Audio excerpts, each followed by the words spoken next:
সিলেটের জৈন্তাপুর ও জকিগঞ্জ এবং সুনামগঞ্জ সীমান্ত দিয়ে আরও ৮২ জনকে পুশিন করেছে ভারতের সীমান্তরক্ষী বাহিনী বিএসএফ। অন্যদিকে বিজিবির বাধায় লালমনিরহাটের ৩ উপজেলার ৬ সীমান্ত দিয়ে ৫৭ জনকে পুশিনের চেষ্টা ব্যর্থ হয়েছে। কড়া পাহারায় রয়েছে বিজিবি। এছাড়া ৫টি ড্রোন উঠতে দেখা গেছে কুড়িগ্রাম সীমান্তে।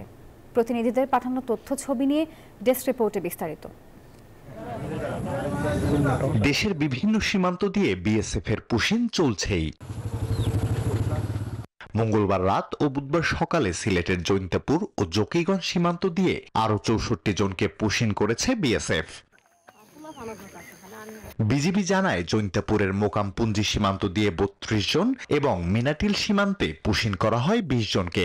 জকিগঞ্জ সীমান্ত দিয়ে আরো ১২ জনকে পুশিন করা হয়। এছাড়া সুনামগঞ্জের ছানবাড়ি সীমান্ত দিয়ে ১৬ জনকে পুশিন করা হয়।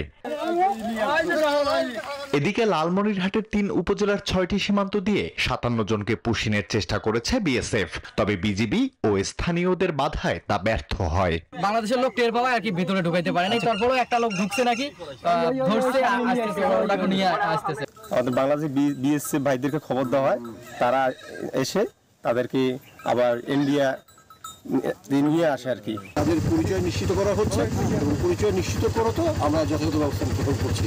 দুই পক্ষেই আবার একমত হয়েছে, মিটিং হয়েছে এবং আমরা আশা করছি এটা কোনো সমস্যায় সমাধান হয়ে যাবে।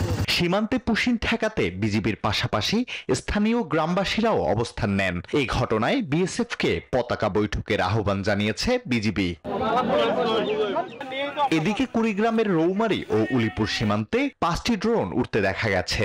স্থানীয়রা দাবি করছেন এসব ড্রোন বাংলাদেশের আকাশ সীমায় চক্কর দিয়ে ভারতীয় বিএসএফ ক্যাম্পে চলে যায়। আলহাদি খান, ডেস্ক রিপোর্ট, নিউজ 24।